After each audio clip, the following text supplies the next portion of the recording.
সবাইকে শুভেচ্ছা জানিয়ে আজকে একটি নতুন ভিডিও শুরু করতে যাচ্ছি। আশা করি সবাই ভালো এবং সুস্থ আছেন। যখনই কোনো ভিডিও নিয়ে হাজির হই তখন হয়তো নতুন নতুন প্রশ্ন বা তার সমাধান করার জন্য আসলে ভিডিওগুলো তৈরি করতে হয়। তা কিছু এখন যে ভিডিওগুলো তৈরি করছি সেটা হয়তো আপনাদের উদ্দেশ্যেই 18তম শিক্ষক চারুকলা নিবন্ধনের জন্যই। তাও যাদের ভিডিওটা ভালো লাগবে তারা তো অবশ্যই দেখবেন, যাদের ভিডিওটা দেখার পরে খারাপ লাগবে তারা ক্ষমা দৃষ্টিতে দেখবেন। আচ্ছা, যাই হোক, আজকে যে বিষয়টা নিয়ে আমি ভিডিওটা করতে যাচ্ছি যে বেশ কিছুদিন ধরে বা 3-4 দিন হলো আমার বিভিন্ন রকম প্রশ্ন আসছে যে এই বিষয়গুলো কি করা যায়, আমাকে প্রশ্ন করছে। তখন আমার কাছে মনে হচ্ছে যে প্রশ্নগুলো আসতেছে সেগুলো হচ্ছে কিছুটা, আমি কি বলবো, কিছুটা ভিত্তিহীন বা ভীতিকর। কেন ভীতিকর? কারণ হচ্ছে যে প্রশ্নগুলো আসতেছে বিভিন্ন সাইট থেকে, বিভিন্ন অনলাইন যে বেসগুলো আছে যারা প্রশ্ন বিভিন্ন রকম প্রশ্ন দিচ্ছে, সেই প্রশ্নগুলো যখন তারা দেখছে তারা একটু ভীতিকর তৈরি হচ্ছে। প্রশ্নের বিষয়টা হচ্ছে কি যে যখন ভীতিকর তৈরি হচ্ছে তখন সামনে আপনার পরীক্ষা, আপনার প্রস্তুতিগুলো খারাপ হচ্ছে। আপনি মানসিকভাবে কি এই প্রশ্নটার সমাধান কিভাবে হবে, কার কাছে জিজ্ঞেস করলে প্রশ্নের সমাধান পাওয়া যাবে। আমার কাছে মনে হয় যে ধরনের প্রশ্নগুলো আপনি নতুন নতুন পাচ্ছেন সেগুলো এখন বর্তমানে পরিহার করা উচিত। কেন পরিহার করা উচিত? কারণ আপনি একটা মেন্টালি দীর্ঘদিন ধরে আপনি একটা প্রস্তুতি নিয়ে আসছেন। এই প্রস্তুতির যাতে আপনাদের বিঘ্ন না হয়, নতুন কোনো বিষয় যেন আপনাদের সমস্যা তৈরি না করে, সেই জন্য আমার মনে হয় যেভাবে আপনি প্রস্তুতি নিয়েছেন সেই প্রস্তুতিটা সামনে রেখেই আপনি মূল পরীক্ষাটা বসুন।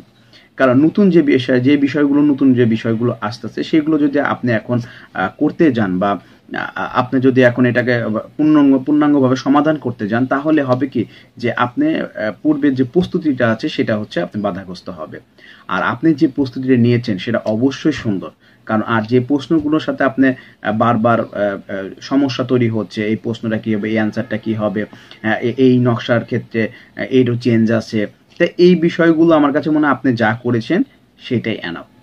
এইটার ভিতরে আপনি আশা করি আপনি প্রশ্ন কি বলা হয় কমন পাবেন এবং সুন্দরভাবে উত্তর দিতে পারবেন। এটা আমি বিশ্বাস করি। কারণ আমি দীর্ঘদিন যারা হচ্ছে আমার আমার কথা শোনেন বা আমার সাথে যোগাযোগ করেন বা বিভিন্ন সাইট থেকে আমি বিভিন্ন কাজগুলো দেখি, তো সেক্ষেত্রে আমার কাছে মনে হচ্ছে এর ব্যতীত আর কিছু দরকার নেই। যারা করেছেন, যারা চর্চা করছেন তারা অবশ্যই ভালো করবেন। এখানে বিশেষ করে আমি যাদের বলবো, যারা 1 বৎসরের মেয়াদি কোর্স যারা আছেন তারা এই বিষয়গুলো নিয়ে খুবই চিন্তিত। আমি বারবার আপনাদের অনুরোধ করছি, আপনারা এগুলো নিয়ে চিন্তিত হওয়ার কোনো কারণ নেই। আপনারা যেভাবে প্রস্তুতি নিচ্ছেন সামনে কয়েকটা দিন সেভাবে প্রস্তুতি নিয়ে মানসিক মানে শান্তি নিয়ে পরীক্ষাতে বসুন। কারণ আপনি যখন একটা অন্য বিষয় নিয়ে বেশি চিন্তা করতে যাবেন তখন আপনি যে প্রস্তুতি সেটা হচ্ছে বাধাগ্রস্ত হবে। আমি আপনাদের অনুরোধ করছি এই বিষয়টা নিয়ে আপনারা চিন্তা করবেন না।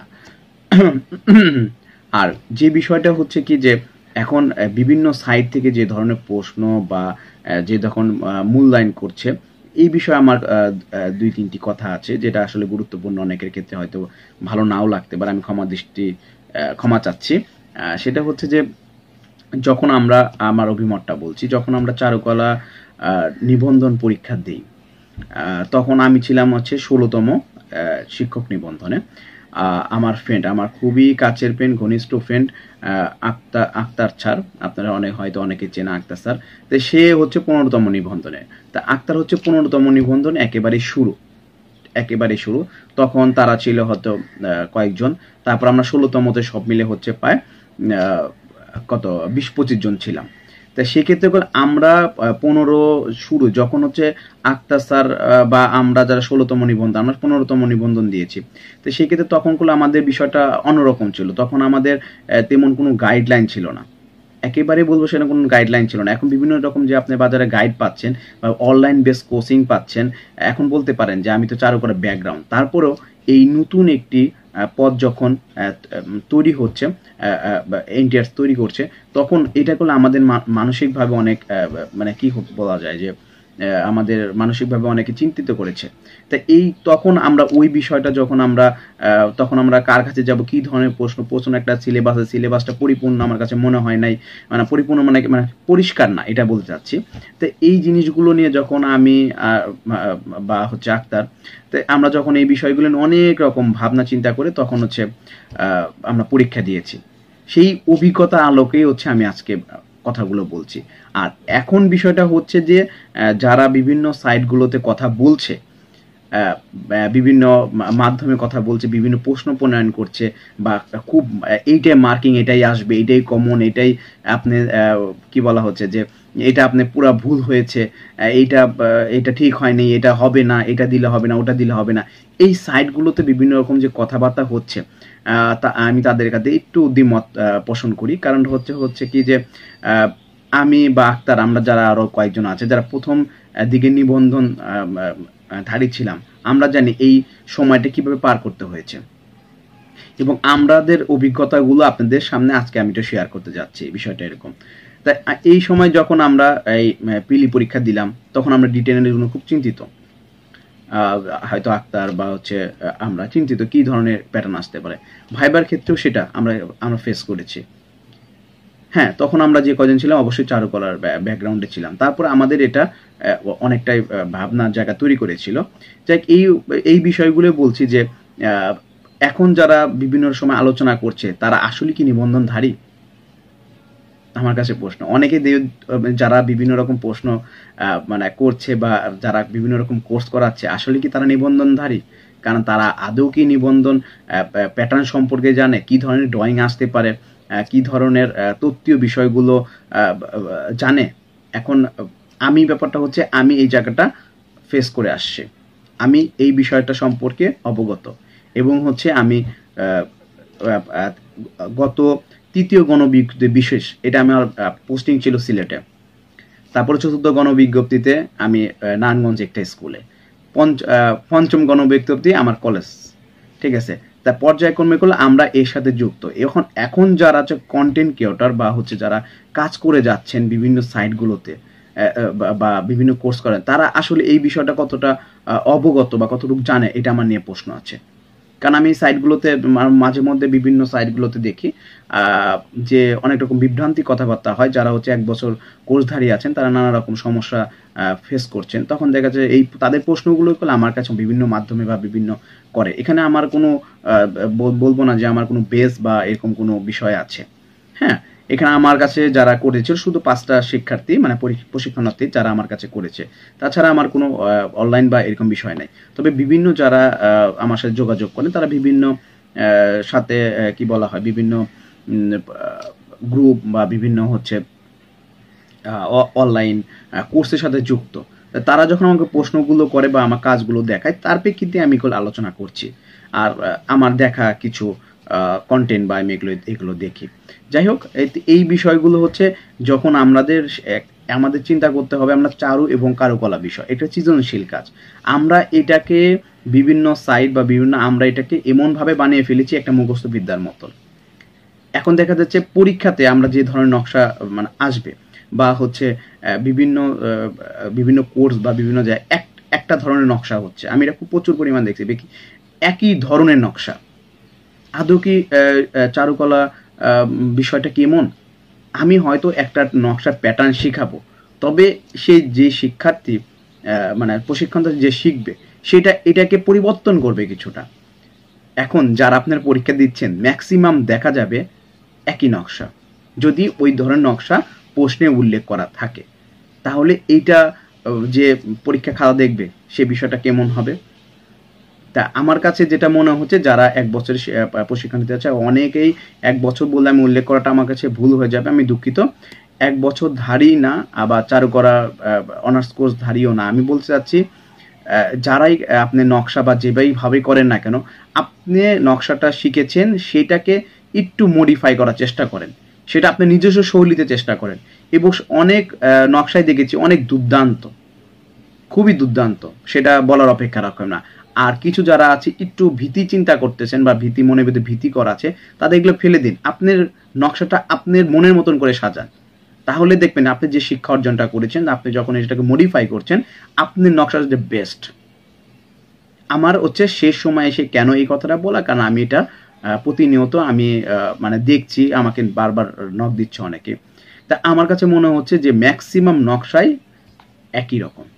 তা এই জন্য আমি চাচ্ছি যে একটু পরিবর্তন হলে এটা সুন্দর হবে। যেমন আমি বিগত ভিডিওগুলোতে আমার ব্যবহারিক যে ভিডিওগুলোতে আমি একই প্যাটার্নে কোনো নকশা আপনাদের দিয়েছি, বা আমি আপনারা অনেকে আমাকে জিজ্ঞেস করছেন কত মার্ক পাবো আমি। কত মার্ক পাওয়ার আগে প্রশ্নটা হচ্ছে কি, আপনি কতটা চর্চা করেছেন, আপনি কতটা মানে জানতে পেরেছেন এবং সেটাকে অ্যাপ্লাই করতে পেরেছেন। আপনি মুখস্থ পরিহার করে আপনি সৃজনশীলতা সেটাকে ওই বক্সের দ্বারা প্রকাশ করেছেন, সেটা হচ্ছে বড় বিষয়। তা আমাকে কয়েকদিন আগে আমাকে একজন বলতেছিল যে স্যার আপনি তো সবসময় ভালোই বলেন। আমাকে এই প্রশ্ন খুব গুরুত্বপূর্ণ প্রশ্ন, আমার প্রশ্নটা আমার খুব চমৎকার লাগছে। আমি সবাইকে ভালোই বলি, যে আমাকে পাঠায় খুব ভালো, বেশি ভালো, বেশ, এটা তো এগুলোর ভিতরে বেশ, ভালো, খুব ভালো এগুলোর মধ্যে মিনিং আছে, সেটা আমি জানি। তা আমি যখন একটা জিনিস, একজন যারা 1 বছর মানে ডিপ্লোমাধারী বা আছেন, তারা যদি, যারা শুরুতে ছিলেন একটা বক্স করতে পারতেন না, বা একটা নকশার যে বক্সের যে প্যাটার্ন জানতেন না, সেই ব্যক্তি যদি এখন বক্সের একটা মাপ ঝোঁক বুঝে একটা নকশা উপস্থাপন করে, সে যে, তাকে আমরা কি বলবো? অবশ্যই সে সাকসেস। এখন সে যদি 2 মাস পরিশ্রম করে এই জায়গাটা তৈরি করতে পারে, তাহলে আপনাকে চিন্তা করতে হবে যেটা সে অবশ্যই একে সার্থকতা। কেন? যখন আমরা যখন অনার্স চারুকলায় অনার্স কোর্স করেছি, তখন আমাদের একটা দীর্ঘ সময় নিয়ে এখানে কাজ করতে হয়েছে। এখানে অনেকে কি বলা হয়, অনেক বিশ্লেষণ, অনেক আলোচনা, অনেক কিছু করতে হয়েছে। আর যারা এখন 2-3 মাস সময় নিয়ে যারা কাজ করেছেন, তারা অবশ্যই ভালো করেছেন। আমি তো সাধুবাদ জানাই তাদেরকে, কারণ তারা এই জিনিসটা মানে নিতে পেরেছে, তারা সাকসেস। তাহলে এখান থেকে মানে তাদেরকে বলবো যে আপনি খুব খারাপ করেছেন, কিন্তু এটা সম্ভবই না। তারা সাকসেস এই জায়গাটা। হয়তো কেউ 19-20 হতে পারে। এখন আপনার চর্চার উপর নির্ভর করবে আপনার ভালোর শেষটা। ভালোর কোনো শেষ নেই আমি বলেছি, তবে আপনি সাকসেস, কারণ আপনি এই জায়গাটা রিকভার করতে পেরেছেন। তা আমি কেন বলবো যে আমি সবসময় ভালো বলি? আমি ভালোর দিন দিন আপনি দেখবেন বিষয়টা, যখন আমি ভালোটা আরো সুন্দর করে আমি কি বলবো, যে ভালো তো শেষ নেই, ঠিক আছে? আমার অবশ্যই আপনাদের ভালো হচ্ছে নিঃসন্দেহে। যারা এখন কাজগুলো করছেন খুবই চমৎকার, এটা নিয়ে আপনাদের কোনো চিন্তা করার কিছু নেই। আপনারা যেভাবে প্রস্তুতি নিয়েছেন, সেই প্রস্তুতি সামনে রেখে শুধুমাত্র চিন্তা করেন নকশার যে কালার প্যাটার্নটা আছে, যে নকশার যে আপনাদের অনেকের প্রশ্ন থাকে এক রং কালার, বা কি বলা হয় যে,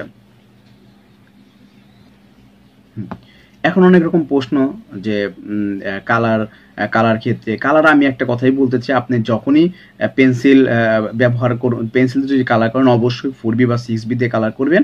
আর অবশ্যই নিট অ্যান্ড ক্লিন হইতে হবে, দেখে মনে হবে যেন কালোই, এখানে কোনো কালোর মানে আপনি কি বলা হচ্ছে যে রেখা টান বোঝা যাচ্ছে এরকম বিষয়টা না। যেটা কালো হবে সেটা কালোই, এই পুরাটা ফ্ল্যাট কালো দরকার আমার। এই বিষয়টা মাথায় রাখবেন, মানে এইটা প্রচুর পরিমাণে, এবং আপনাকে খুব তীক্ষ্ণতার সাথে এটা কাজ করতে হবে। নকশার মূল বিষয়টা হচ্ছে আপনাদের ধীর গতি বলতে না, ধীর স্থির ভাবে আপনাকে কাজটা সম্পন্ন করতে হবে। কোনো অস্থির হলে আপনি নকশাগুলো ভুল হয়ে যাবে। আগেই বলছি যে আপনি খুব এক্সাইটেড, কমন পেয়ে গেছেন, বা আপনার হয়ে গেছে, আমি এখন দ্রুত করে ফেলবো, নো। এই চিন্তা ভাবনাটা পরিহার করুন। আপনার নির্দিষ্ট সময় আছে, সেই সময়ের মতো আপনি কাজ শেষ করতে পারবেন, এটা অবশ্যই, যদি যেহেতু আপনি পারেন। এখন এমন কেউ শিক্ষার্থী বলতে পারবেন না যে আপনি পরীক্ষার হলে বসে কোনো কিছু আঁকতে পারবেন না, কারণ সবাই আঁকতে পারবেন। তাহলে আপনি এটা সাকসেস, আপনি এই 2 মাসে এটা অর্জন করেছেন। তাই এখন আপনি কোনো প্রকার এই ধরনের মন্তব্য করবেন না, বা এই ধরনের চিন্তা করবেন না যে আমি পারি না, আমার হচ্ছে কিনা, আমি কত মার্ক পাবো। এই বিষয়টা পরিহার করুন। আরেকটা বিষয় হচ্ছে ড্রয়িং এর বিষয়টা আছে।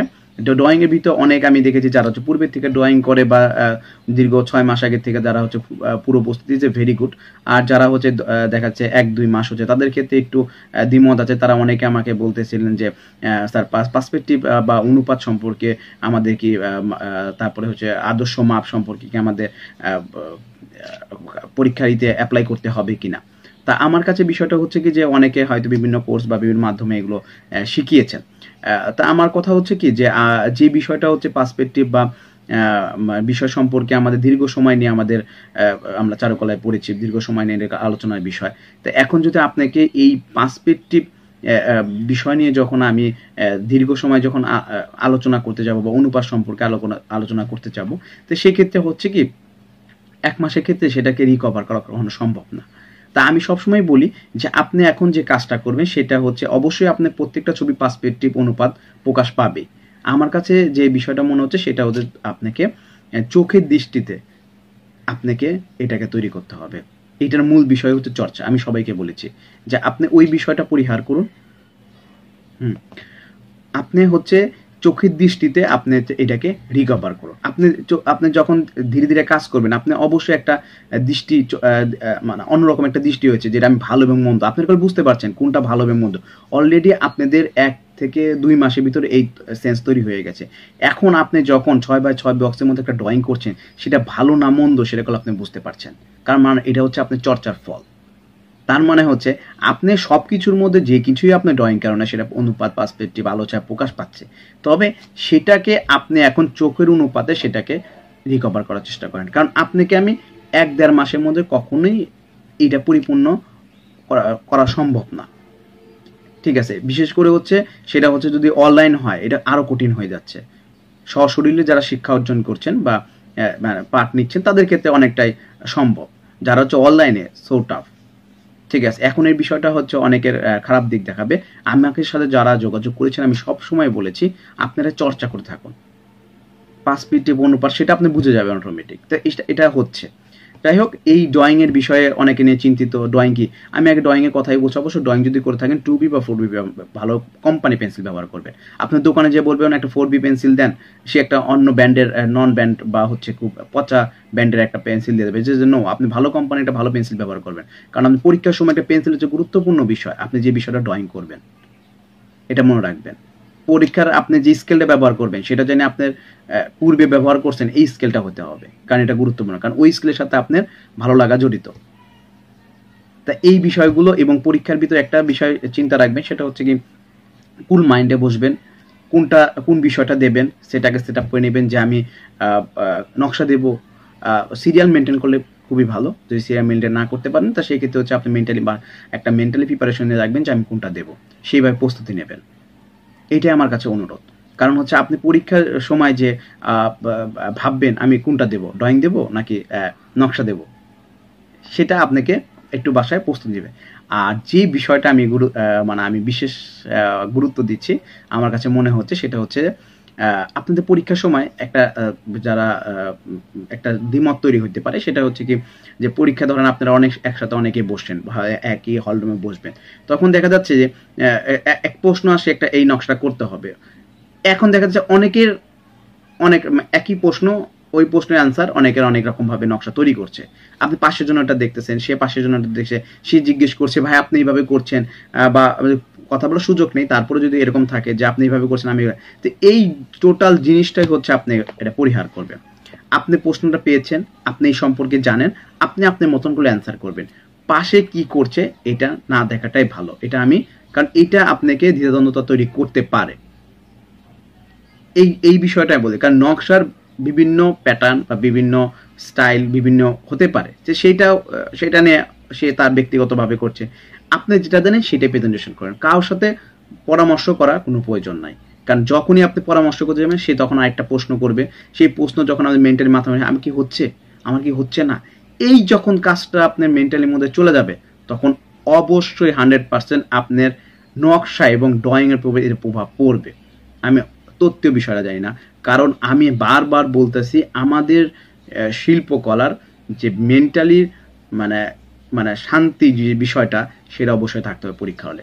পরীক্ষার যখন প্রশ্ন পাওয়ার পর 2 মিনিট বসে থাকুন, 5 মিনিট বসে থাকুন, তারপর কাজ শুরু করুন। আপনি দেখবেন সবার আগে আপনার কাজ শেষ হয়েছে। এইটা মেন্টালি আপনি কুল ডাউন থাকবেন এবং সবসময় চিন্তা করবেন রাবারটা ব্যবহার না করার জন্য। ঠিক আছে, এটা পরিহার করার চেষ্টা করবেন, আমি সবসময় সবাইকে বলেছি। এবং পেন্সিল শার্প করে নিয়ে যাওয়ার চেষ্টা করবেন এবং অবশ্যই এটা বোর্ড নিয়ে যাওয়ার চেষ্টা করবেন যেটা আপনার জন্য সুবিধা হয়। এখন তত্ত্বীয় বিষয় নিয়ে আমি আসলে ওইভাবে কোনো ভিডিও করি নাই, তবে এই তত্ত্বীয় বিষয় নিয়ে নানা রকম প্রশ্ন আমার কাছে আসলে করা হয়েছিল, যে আমাকে অনেক প্রশিক্ষণ নিতে বলেছিল যে স্যার এই 16তম যেটা আসছে সেটা আপনার 17তম বা 15তম এই বিষয়গুলো নিয়ে আছে, যে আসে নাই ওটা আসবে। তা তা আমার কাছে একটা মনে হচ্ছে যে বিষয়টা হচ্ছে কি, আপনি যদি প্রশ্নর পর্যালোচনা করে থাকেন তাহলে দেখবেন প্রতিটা পরীক্ষার প্রশ্ন তার পরের পরীক্ষার সাথে প্রায় বেশিরভাগ মিলে গেছে। প্রশ্ন প্যাটার্নটা চেঞ্জ হয়ে গেছে, মানে একটু পরিবর্তন হয়েছে, অ্যান্সারটা প্রায় সেম। কারণ দেখেন হয়তো একসময় টিকা আসছে, পরের বছর বট আসছে বা সংক্ষিপ্ত আসছে, এই বিষয়গুলো দেখবেন আপনি মিলাবেন, তখন দেখবেন অটোমেটিক হয়ে যাচ্ছে। এবং অবশ্যই আমাদের দেশীয় শিল্পী ৩-৪ জন সম্পর্কে অবশ্যই, বিদেশি শিল্পী ৩-৩ জনের সম্পর্কে জানবেন, আমাদের বিভিন্ন মানে মাধ্যম, বিভিন্ন শিল্পের মাধ্যম সম্পর্কে জানবেন।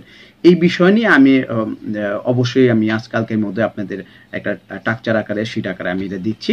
হয়তো কিছুটা উপকার হতেও পারে, নাও হতে পারে, ঠিক আছে। এটা আমার মনে সান্ত্বনা থেকে হয়তো আমি এটা আমি পোস্ট করব, এটা আপনারা দেখতে পারেন। আর আরেকটা বিষয়টা হচ্ছে কি যে তথ্য অংশ যখন লিখতে যাবেন তখন অবশ্যই চিন্তা করবেন যে আপনার ব্যবহারিকের পাঠটা পরিপূর্ণতা হওয়ার পরেই আপনার তথ্য অংশ তার মানে কি বলা শুরু করাটাই ভালো।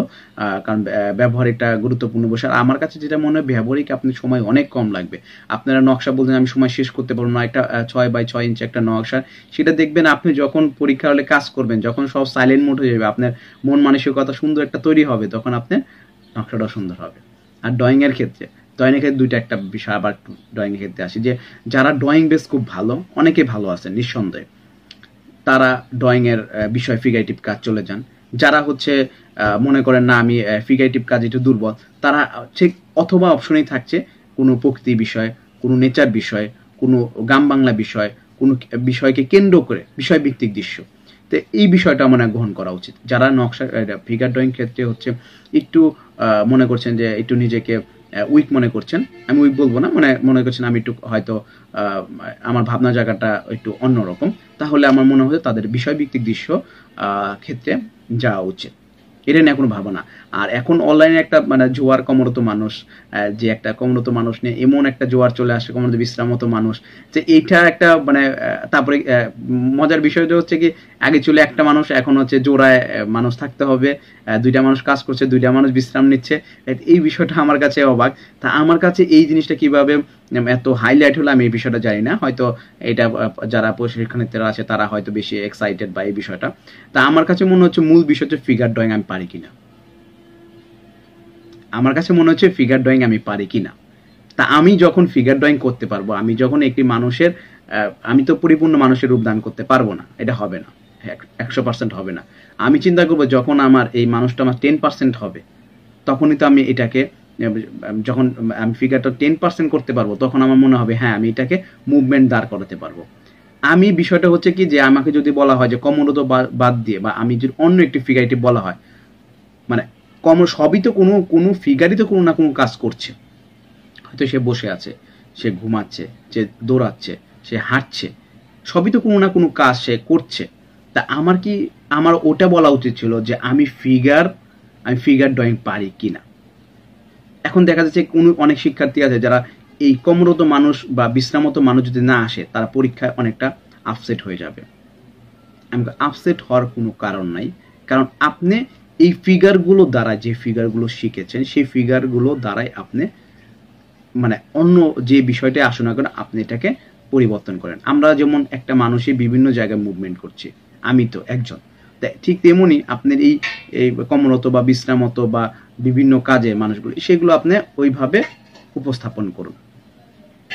তো এই বিষয়টা হয়তো ভিডিওটা খুব লং টাইম হয়ে যাচ্ছে, তবে আমার কাছে মনে হচ্ছে অনেক বিষয়গুলো এখানে কি বলা হয় আসার কারণে হয়তো ভিডিওটা দীর্ঘ হয়ে যাচ্ছে। হয়তো আমার কথা অনেকে বিরক্ত মনে হইতে পারে, আমাকে মনে করতে পারে যে এই বিরক্ত, ভিডিও বন্ধ করে দেবো, মোবাইল অফ করে দিতে পারেন, কোনো সমস্যা নাই। তবে আমার মতগুলো আমি শেষ সময় জানানোর চেষ্টা করছি। আর কিছু বিষয় হচ্ছে যারা হচ্ছে হ্যাঁ, আরেকটা বিষয় হচ্ছে মজার বিষয়, যে হচ্ছে বেশ কিছুদিন ধরে আমাকে মানে আমি শুরুতেই বলতেছিলাম যে আমরা হয়তো আপনাদের বিভিন্ন প্রশ্নের কারণে পূর্বে ভিডিওটা বলেছি যে বিভিন্ন অনলাইনে বিভিন্ন সাইটগুলোতে বিভিন্ন কর্মকাণ্ড দেখার পরে যারা কিভাবে শিখাচ্ছে, তারা নিবন্ধন সম্পর্কে অতটা অবগত নাই, তারা ড্রয়িং বেসের সম্পর্কে বা যাই হোক এটা নিয়ে, তা ওই চিন্তা থেকে আসলে আমার মূলত হঠাৎ করে কি বলা হয় যে মানে চ্যানেলে হয়তো একটা নিবন্ধন সম্পর্কে ভিডিও দেওয়া, তার পরিপ্রেক্ষিতেই পর্যায়ক্রমে দেখা যাচ্ছে আমি ভালো রেসপন্স পাচ্ছিলাম, ভালো এই উৎসাহিত হয়তো পরবর্তীতে অনেকগুলো আমি ভিডিও দিই। এবং হচ্ছে কি যেমন আমার ফ্রেন্ড আক্তারের কথা বলেছিলাম, সে খুবই এইটা নিয়ে খুব কি বলা হয়, খুবই দুর্দান্ত কাজ করছে, তাকে সাধুবাদ জানাই। আক্তার মানে সে এই নিবন্ধনধারীদের খুব ভালো পর্যালোচনা, ভালো প্রশিক্ষণ এটা দিচ্ছে। হয়তো আমি সেক্ষেত্রে না, তারপরে হচ্ছে আমি ওই বিভিন্ন বিষয়গুলো যখন আসে তখন সে চিন্তা করে আমি আসলে ভিডিওগুলো পোস্ট করি। আজকেও তো এই বিষয়টা হচ্ছে, যেমন আমার একটা বিষয়টা মজার বিষয় হচ্ছে, বেশ কিছুদিন ধরে আমাকে বিভিন্ন রকম প্রশ্ন ফোন দেয় বা আমার বিভিন্ন সাক্ষাৎ করে, যে আমাকে অবজারভেশন করছে যে আমি আসলে কতটুকু জানি। তো এই বিষয়গুলো আমি অবজার্ভ করছি যে আমাকে অনেক রকম ফোন, তারপরে কি বলা হয় যে যাই হোক, যে বিষয়টা বলতে চাচ্ছিলাম যে হয়তো তারা ভাবছে যে আমি আসলে কি জানি কি না, কতটুকু জানি, যে আমাকে এক প্রকার একটা পরীক্ষা অনেকেই নিচ্ছিল বা নিয়েছে। তো এই বিষয়গুলো তাদেরকে বলছি, এটা নিয়ে আমার কোনো দ্বিমত নাই, আপনি পরীক্ষা নিতে পারবেন। আরও যদি কোনো বিষয় মনে থাকে যে হ্যাঁ আমাকে করে দিতে হবে, আমি এঁকে দেবো, কোনো সমস্যা নাই। আর আমার ইউটিউব চ্যানেলে প্রায় হচ্ছে কত হবে 400-র উপর ভিডিও আছে, আপনি প্রত্যেকটা ভিডিও দেখবেন তাহলে আমার সঙ্গে বুঝে যাবেন। এবং হচ্ছে আমার আমার ডিজাইন ক্লাব নামে একটা আইডি আপনি নক করতে পারেন, সেটা আমার কর্মকাণ্ড আছে। আমার শুভ্র ড্রয়িং একাডেমি এক আইডি আছে, সেটার মধ্যে আপনি অবজার্ভ করতে পারেন। আমার নিজের আইডি শুভ্র কুমার রায়, সেটাও আপনি অবজার্ভ করতে পারেন। ঠিক আছে, আমার আমার ক্ষেত্র খুব ওপেন, আপনি কিভাবে অবজার্ভ করবেন সেটা আপনার ব্যাপার। তবে যারা আমার সাথে আমাকে মানে আমার পরীক্ষা বা যেভাবেই না কেন পরীক্ষা দেওয়ার আগে অবশ্যই মেন্টাল প্রিপারেশন নিয়ে আসবেন। যাই হোক, এই বিষয়গুলো আমি মনে হলো যে ভিডিওটা আলোচনা করা দরকার। এই জন্যই আশা করি সবাই ভালো থাকবেন, সুস্থ থাকবেন এবং সবাই শিল্প সংস্কৃতির পথেই থাকবেন, ভালো থাকবেন, সুস্থ থাকবেন। ধন্যবাদ।